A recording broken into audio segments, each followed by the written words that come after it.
Nia Maulidia dan kawan-kawan, apakah sudah bergabung? Sudah. Baik, dipersilakan kepada Ibu Junia untuk mempresentasikan PPT-nya.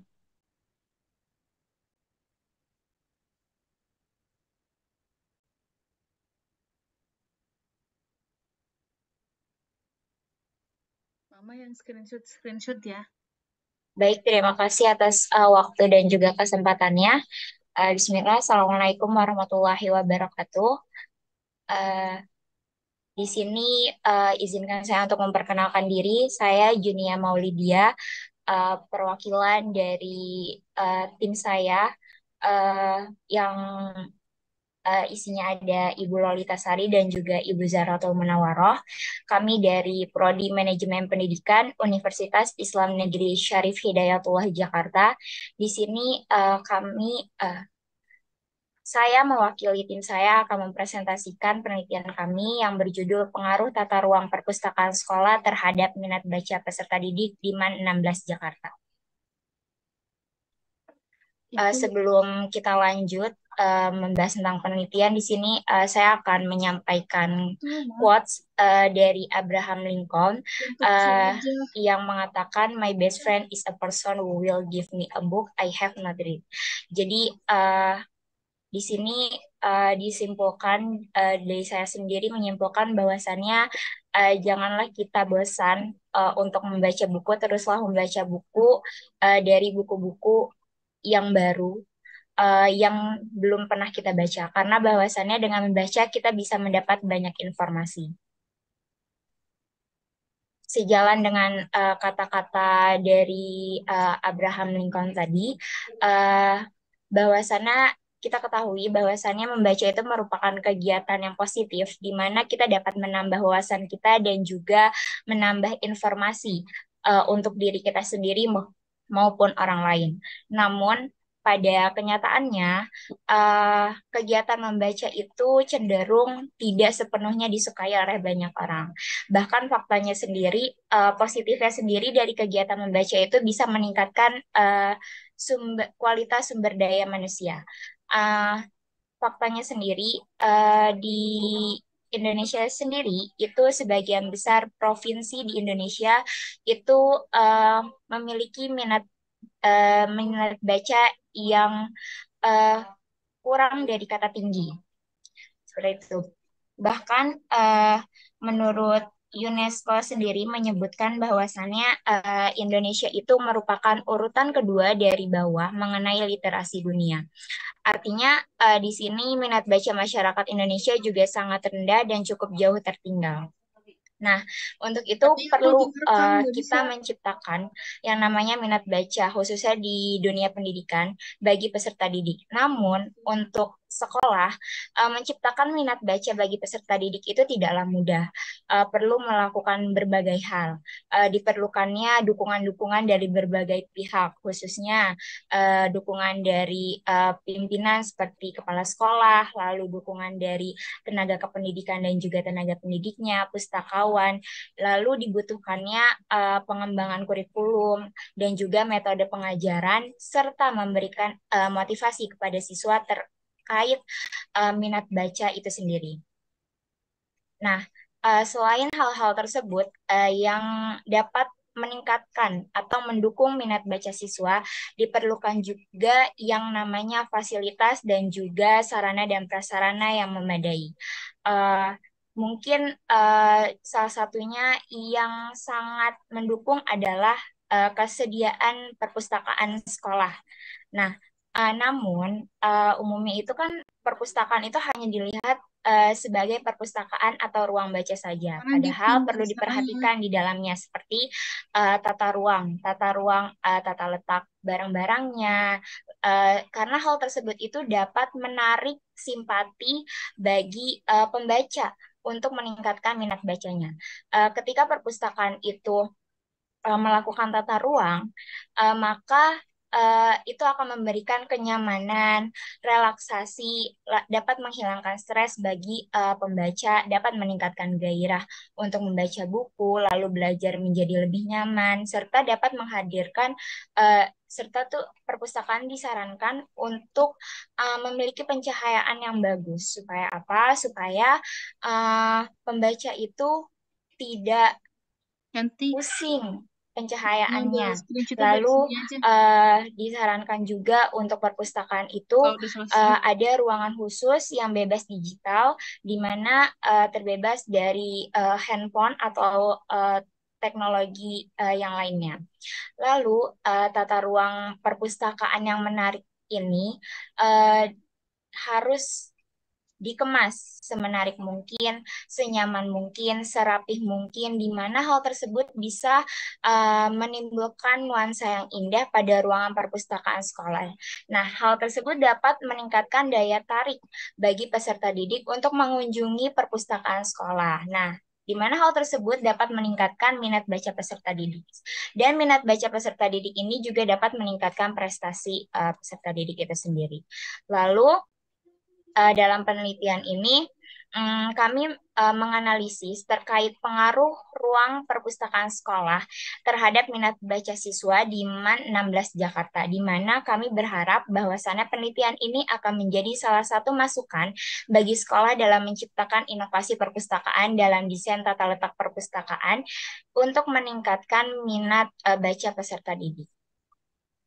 Adapun metode pada penelitian ini, pendekatan yang kami gunakan yaitu pendekatan kuantitatif dengan metode deskriptif, di mana dalam penelitian ini kami target populasi kami itu adalah siswa kelas 10 yang ada di MAN 16 Jakarta, di mana total keseluruhannya itu ada 216 siswa. Lalu pengambilan sampelnya kami menggunakan rumus Slovin dengan margin errornya itu 10%, sehingga dapatlah responden sebanyak 68 responden. Lalu data yang kami kumpulkan itu berdasarkan dari hasil kuesioner, dokumentasi, dan juga didukung dari berbagai sumber referensi yang berkaitan dengan tema penelitian kami. Adapun hasil pembahasan dari serta kesimpulan dari penelitian kami ini, di mana hasilnya bahwasannya variabel X, yaitu tata ruang perpustakaan sekolah, terdapat atau memiliki pengaruh terhadap variabel E, yaitu minat baca peserta didik di MAN 16 Jakarta, di mana besar pengaruhnya itu sebanyak 27,9% pengaruh, dan sisanya sebanyak 72,1% dipengaruhi oleh variabel lain yang tidak kami teliti. Mungkin itu saja yang dapat saya sampaikan. Kurang-kurangnya mohon maaf. Billahi taufiq wal hidayah. Wassalamualaikum warahmatullahi wabarakatuh.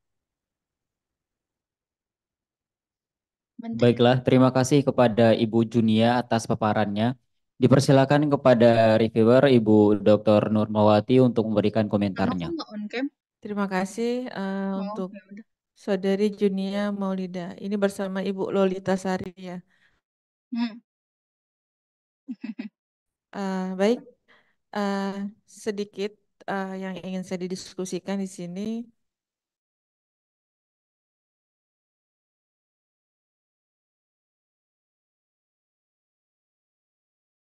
Ya, Saudari Yunita, ini penelitian kuantitatif ya. Ya, Bu. Kuantitatif ini adalah sebuah pendekatan. Nah, metode penelitiannya digunakan apa? Metode deskriptif, Bu. Ya, Deskriptif metodenya, Bu. ya metodenya apa? Emang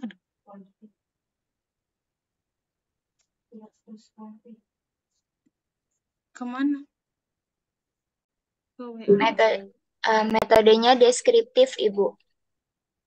Oke, metodenya metode deskriptif, kuantitatif begitu. Oke. Kemudian uh, alat ukurnya untuk mengambil data ini menggunakan apa? Alat ukur. Alat Peng- ukurnya. Pengambilan datanya kami menggunakan kuesioner, Ibu. Kuesioner untuk mengukur persepsi ya. Iya, Bu. Ya, kuesionernya untuk mengukur persepsi tentang minat. Mm-mm. Iya. Oke. Kuesioner untuk mengukur persepsi tentang minat. Di sini metode penelitian yang tepat digunakan adalah survei, Bu Yunia ya, bukan deskriptif kualitatif. Karena kita Kuantitatif. memakai angketnya tertutup ya, bukan angket terbuka. Iya, tertutup. Dengan skala ya, dengan skala apa? Skalanya 5, Ibu. Ya, Skalanya 5, Ibu. ya skala 5 pakai skala Likert atau Ya, semantik skala Likert. diferensial atau skala Likert. Nah, ini perlu ya apa saudari eh, letakkan juga ditulis di dalam abstrak. Ini di abstrak instrumennya apa tidak ada, kemudian eh, analisis data yang digunakan di sini di abstrak pun belum ada. Hmm. Ya, kok tujuannya sudah ada untuk menganalisis pengaruh ini. Kemudian metode penelitian pendekatan penelitian kuantitatif. Nah, dengan menggunakan regresi linear sederhana. Regresi linear sederhana ini merupakan bukan metode penelitian tapi adalah analisis data terhadap suatu data penelitian seperti itu. Jadi koefisien determinasi ini tidak perlu disebutkan. Kenapa? Karena dia sudah include di dalam regresi linear. Sementara untuk memvalidasi data ini bukan koefisien determinasi. Dia koefisien determinasi ini merupakan bagian dari regresi linear. Kalau memang kita ingin membuat suatu validasi terhadap alat ukur kita, kita biasanya harus memakai eh, produk moment person, kemudian juga kita harus memakai reliabilitas seperti itu. Ini yang menggunakan alat ukurnya alat ukur yang sudah digunakan orang lain yang sudah dipatenkan atau membuat sendiri.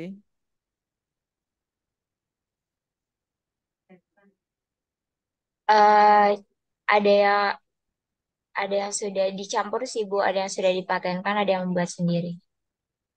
Ah, Oke, berarti kalau ya, yang buat sendiri nggak banyak, biasanya hanya menyesuaikan saja ya. Iya. Ah, Berarti sini fokus saja di sini pada uji datanya dengan regresi linear sederhana, seperti itu. Kemudian tadi pakai rumus Lovin berjumlah 226 Nah, peserta, jumlah keseluruhannya ya. iya, betul, Bu. Nah, kemudian di sini findingnya eh, sebaiknya kita di sini kan kita menyatakan hasil dari hipotesis ya. Nah, Iya, ya dalam kalau kita mengatakan hasil hipotesisnya adalah misalnya di H0 ditolak HA diterima, kita juga harus meletakkan kalimat hipotesisnya pada metodologi. Apa hipotesis penelitian kita? Biar nanti ketika hasil kita menyatakan hasil dalam abstrak sejalan dengan uh, uh, apa bahas hipotesis bahasa kita yang ada pada metodologi. Ini kan dia hanya hasil hipotesis statistik ya, tapi hipotesisnya tidak ada, hipotesis penelitiannya tidak ada dalam metodologi. Seperti itu. Hmm. Oke. baik, Bu. Nah, sebaiknya kalau kita ingin mengukur, menganalisis pengaruh, kita perlu melampirkan eh, grafik grafik regresi bagaimana eh, seberapa besar pengaruhnya X terhadap Y. Ini di Iya, sini grafiknya belum ada. Ketika baik, orang Bu. melihat karena ketika orang melihat regresi pasti dia ada grafik dan grafik itu nanti kita jelaskan seberapa jauhnya pengaruh tersebut itu.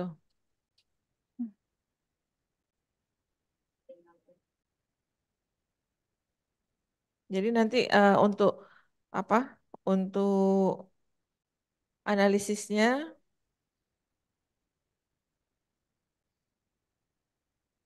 em, dibuat penjelasan sedikit setelah analisisnya. Jangan kita meletakkan misalnya eh, H itu apa T hitung lebih besar dari T tabel ditolak. Nah, H0 ditolak. Kita buat bahasa sedikit. Apa sih maksud H0 ditolak itu? Karena tidak semua orang bisa membaca apa bahasa statistik. Sementara ini kan persepsi kita artikel ini kita dibaca bukan hanya orang kuanti Eh, saja, Bu orang yang misalnya tidak Nurmawati bisa ini mama menghitung kemana? statistik pun membaca.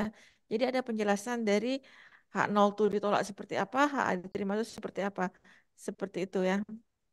Jadi Baik, Bu. sekarang ya, jadi sekarang bukan zamannya lagi kalau kita membuat penelitian kuantitatif HA diterima, H0 diterima, HA ditolak selesai tidak, tapi ada penjelasan tentang kalimat apa hasil statistik yang sudah kita nyatakan tersebut. Kemudian untuk referensi minimal 15 ya, Baik, minimal Bu. 15 dengan tahunnya itu 5 tahun yang update 5 tahun terkini. Seperti itu. Itu mungkin dari saya terima kasih dan sebelum ditutup, maksudnya sesi saya ditutup, saya mengucapkan terima kasih kepada Bapak Ibu peserta internasional konferen ini yang sangat bagus tulisannya dan apa sangat semangat hari ini ya. Saya mohon maaf bila tadi ada silap kata dalam ketika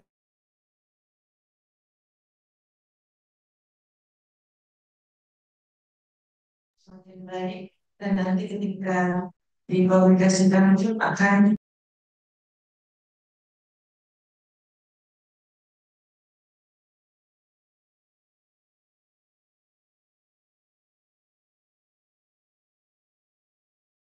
Assalamualaikum warahmatullahi wabarakatuh.